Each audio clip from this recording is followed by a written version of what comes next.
ಪಾದಾರವಿಂದಗಳಲ್ಲಿ ನನ್ನ ನಮಸ್ಕಾರಗಳು. ಅದೇ ರೀತಿ ನನ್ನ ಎಲ್ಲ ಸಹಪಾಠಿಗಳಿಗೂ ನನ್ನ ವಂದನೆಗಳು.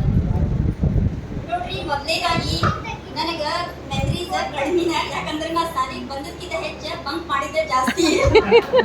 ಮಧ್ಯಾಹ್ನ 2 ಗಂಟೆಗಂತ ಮನೆಗೆ ಹೋಗ್ಬಿಡ್ತಿದ್ದೆ ನಾನು. ಆಮೇಲೆ ಅದ್ರಾಗ ಕೆಲವೊಂದು ನೆನಪುಗಳು ಅದಾವ್ರಿ, ಅವನ್ನ ನಿಮ್ಮ ಜೊತೆ ನಾನು ಶೇರ್ ಮಾಡ್ಕೊತೀನಿ. ಆಮೇಲೆ ಫಸ್ಟ್ ಸ್ಟ್ಯಾಂಡರ್ಡ್ ನಮ್ಮ ತಂದೆ ತಾಯಿ ಏನ್ ಮಾಡಿದ್ರ, ಕುಮಾರೇಶ್ವರ ಶಾಲಿ ಅವತ್ತ ಹೊಸದು ಸ್ಟಾರ್ಟ್ ಆಗಿತ್ತ. ಆಮೇಲೆ ಅವ್ರ ಇಲ್ಲೇ ಒಳ್ಳೆ ಶಿಕ್ಷಣ ಸಿಗ್ತೈತಿ ಅಂತ ಹಚ್ಚಿದ್ರ. ಆಮೇಲೆ ನಾನೇನಂದೆ, ಇಲ್ಲ ಅಲ್ಲೇ ಇದು ಇಲ್ಲ, ಸರಿತಂಗೆ ಬೆಂಚ್ ಇಲ್ಲ, ಕೆಳಗಡೆ ಕೂಡಿಸ್ತಾರ, ಆಮೇಲೆ ಶೂಸ್ ಇಲ್ಲ, ಆಮೇಲೆ ಒಂದೇ ಯೂನಿಫಾರ್ಮ್, ಶರ್ಟೆಡೇನು ಇಲ್ಲ ಅಂತ ಸ್ವಲ್ಪ ದಿವಸ ಈ ಸ್ಕೂಲಿಗೆ ಬಂದ. ಮತ್ತೆ ನಾ ಏನ್ ಮಾಡಿದೆ, ವಿವೇಕಾನಂದ ಸ್ಕೂಲಿಗೆ ಹೋದೆ.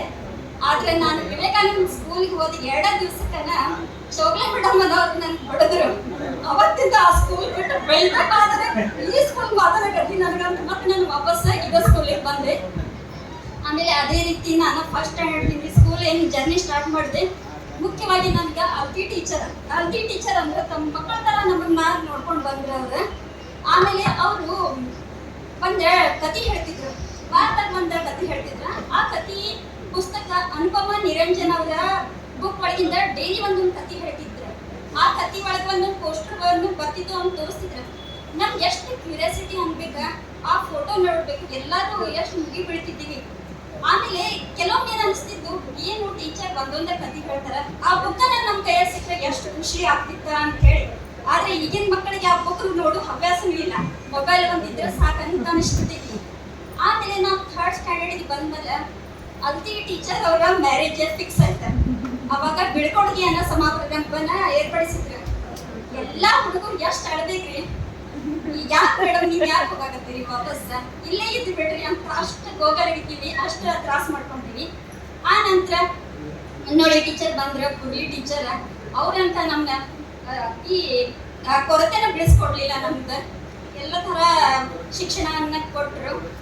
ಆಮೇಲೆ ಒಂದ್ ಸ್ವಲ್ಪ ಬುರ್ಲಿ ಟೀಚರ್ ಅನ್ನ ಕಿವಿ ಹಿಡಿತಿದ್ರು, ಬೈತಿದ್ರು. ಯಾಕಂದ್ರೆ ನಾವು ಒಂದ್ ಸ್ವಲ್ಪ ಲಾಸ್ಟ್ ಬೆಂಚ್ ಸ್ಟೂಡೆಂಟ್ಸ್ ರೀ, ಒಂದ್ ಸ್ವಲ್ಪ ನಾವು ಕಾಟ ಕೊಡ್ತಿದ್ವಿ ಮಿಸ್ಗಳಿಗೆ. ಆ ನಂತರ ಪರಾಂಡೆ ಸರ್ ಅಂದ್ರೆ ಕೈಯಾಗ ಒಂದ್ ಹೊಳಗಿ ಇರಾಕಬೇಕು, ಅವ್ರಿಗೆ ಬಡ್ಕೋತಾನೆ ಇರ್ತಿದ್ರ, ಅಷ್ಟು ಹೆದರ್ಕೊಂಡು ಬಿಡ್ತಿದ್ದೀವಿ.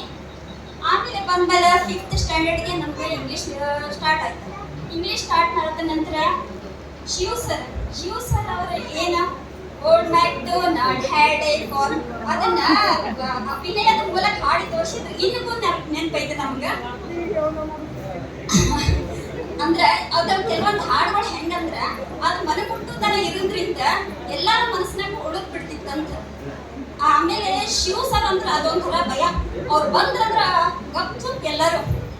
ಆಮೇಲೆ ಹೆಗಡೆ ಸರ್ ಅವ್ರನ್ನ ನನ್ಗ ಮರೆಯಕ ಸಾಧ್ಯಿಲ್ಲ. ಈ ಒಂದು ಸಂದರ್ಭದಾಗ ಅವರನ್ನ ನಾನು ತುಂಬಾ ಮಿಸ್ ಮಾಡ್ಕೋತೀನಿ ಅಂತ ಹೇಳ್ಬೋದು. ಆ ನಂತರ 7th ಬಂದಿವಿ.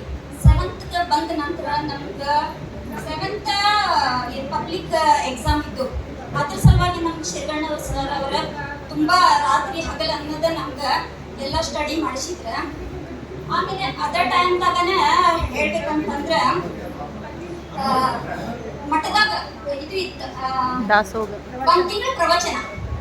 ಆ 1 ತಿಂಗಳ ಪ್ರವಚನದಾಗ ಪ್ರತಿ ದಿವಸ ಸಾಯಂಕಾಲ 6 ರಿಂದ 7 ಅದು ಪ್ರವಚನ, ಚನ್ನಬಸವ ಮಹಾಸ್ವಾಮಿಗಳು ಅದು ಪ್ರವಚನ ಮಾಡ್ತಿದ್ರು. ಆ 1 ತಿಂಗಳು ನಮ್ಗ ರಜಾನ ಅಂತ ಹೇಳಿದ್ರು, ಅಂದ್ರೆ ಸಾಯಂಕಾಲ.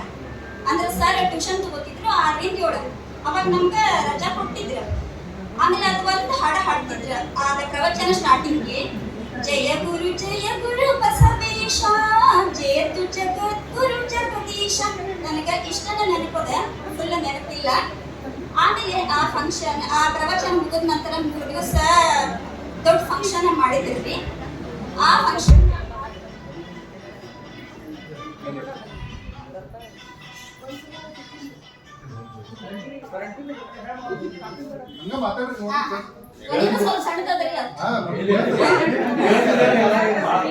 ಆಮೇಲೆ 3 ದಿವಸ ಫಂಕ್ಷನ್ ಬಹಳ ಜೋರ್ ಅಂತಂದೇವ್ರಿ, ಇಡೀ ಜಮಖಂಡಿ ಊರ ಕೂಡಿತ್ತು. ಆಮೇಲೆ ನಮ್ ಸ್ಕೂಲ್ ಒಳಗನ ಹೋಳ್ಗಿ ಎಲ್ಲಾ ಒಲಿ ಇಟ್ಟು ಹೋಳ್ಗಿ ಮಾಡಿದ್ರ, ಅವು ಎಲ್ಲ ನೆನಪದಾವ.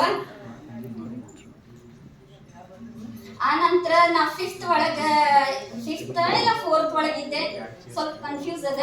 ಅವಾಗ ಒಂದು ಡ್ಯಾನ್ಸ್ ಮಾಡಿದ್ರ, ಜನಗೌಡ ಕುಂಬರ ಮಾಡಿದ ಕೊಡನ ಬಿಂದಿಗೆ ತಗೊಂಡ್ ಬಾ ಅಂತಂದಿದ್ರ.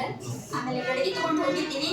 ಕಲ್ಲಿಗೆ ತಾಕಿದ್ದ ತಂಗಿ ಬಿಂದಿಗೆ ಹೊಡೆದಿದ್ದ ಅನ್ನೋಟ್ಲೆ ಎಲ್ಲಾರು ಮೇಡಮ್ ಮಾಡಿ ಹೇಳಿದ್ರ ಹೊಡೆದ ಬಿಡ್ರಿ ಅದನ್ನ ಬಿಂದಿಗೆ ಅಂತ ಹೇಳಿ. ಆಮೇಲೆ ಆ ಬಿಂದಿಗೆ ಹೊಡೆದ್ ಬಿಟ್ಟಿದ್ದೀವಿ. ಆ ಒಂದ್ ಹಾಡಿಗೆ ಕನುತಿಯವ್ರ ಅವಾಗ MLA ಅವರು ಇದ್ರ, ಅವರ 100 ರೂಪಾಯಿ ನಮ್ಗೆ ಬಹುಮಾನವಾಗಿ ಕೊಟ್ಟಿದ್ರಂತ ನಾನು ನೆನ್ಸ್ಕೊಳಕ್ಕೆ ಬಯಸ್ತೀನಿ. ಆ ನಂತರ ಇಲ್ಲಿ ಕಡಿಯದಾಗ ಹೇಳ್ಬೇಕಂದ್ರ ನಂಗೆ ಭಾಳ ನೆನ್ಪು ಕಡಿಮೆ ಅದಾವ. ಕಡೆಯದಾಗ ಹೇಳ್ಬೇಕಂದ್ರ ನಾನು 7th ಇದ್ದಾಗ ನಾವೊಂದು ಹಾಡ ಒಳಗೆ ಡ್ಯಾನ್ಸ್ ಮಾಡಿಸಿದ್ರ. ಅದ್ರಾಗ ಯಾತಕ್ಕವ್ವ ಹುಬ್ಬಳ್ಳಿ ಧಾರವಾಡ ನಂಬ ಹಳ್ಳಿ ಊರ ನಮಗ ಪಾಡ ಅಂತ ಹೇಳಿ ಡ್ಯಾನ್ಸ್ ಮಾಡಿಸಿದ್ರ. ಅದೇ ರೀತಿ ನನಗೆ ಹುಬ್ಬಳ್ಳಿ ಧಾರವಾಡದಾಗ ಇರೋ ಪ್ರಸಂಗ ಬಂದ್ಬಿಟ್ಟೈತಿ. ಏನ್ ಮಾಡಕ್ಕಾಗ್ತಿದ್ರಿ, ಬದುಕ ಎಲ್ಲಾದ್ರೂ ಹೋಗಿ ಬದುಕಬೇಕಾಗ್ತೈತಿ. ಇನ್ನೊಂದು ನಾ ಈ ಸ್ಕೂಲ್ ಬದ್ದಲ್ಲಿ ಹೇಳ್ಬೇಕಂತಂದ್ರ, ಮಠದಾಗಿದ್ದು ನಾವು ಸಾಲಿ ಕಲ್ತೀವಿ ಅಂದ್ರ ಅದು ನಮ್ಗೆ ದೊಡ್ಡ ಹೆಮ್ಮೆ ವಿಷಯ ರೀ. ಆಮೇಲೆ ನಮ್ಗ ಫೀಸ್ ಅಂತ ಕೇಳೋದಿದ್ದಿಲ್ಲ, ಯಾರಿಗೆ ಅವ್ರಿಗೆ ಇಷ್ಟು ಫೀಸ್ ಕೊಡು ಇಷ್ಟು ಮಾಡು ಅಂತ ಅಂತಿದ್ದಿಲ್ಲ. ಆ ಮಠದಾಗಿದ್ದು ನಾವು ಸಾಲಿ ಕಲ್ತೀವಿ ಅಂದ ಮೇಲೆ ಅದ ನಮ್ಗೆ ಸಂಸ್ಕೃತಿ ಬಂದ್ಬಿಟ್ಟಿದ್ದೇನೋ ಅನ್ನಂಗಾಗೈತ್ರಿ. ಈಗ ಆದ್ರೂ ನಾವು ಹಿರಿಯರನ್ನ ಕಿರಿಯರನ್ನ ಕಂಡ್ರ ಅಷ್ಟು ಭಯ ಭಕ್ತಿ ಈಗಿನ ಮಕ್ಕಳಿಗೆ ಅದಕ್ಕೆ ಇಲ್ರಿ. ಮೊದಲೇ ಮಾತ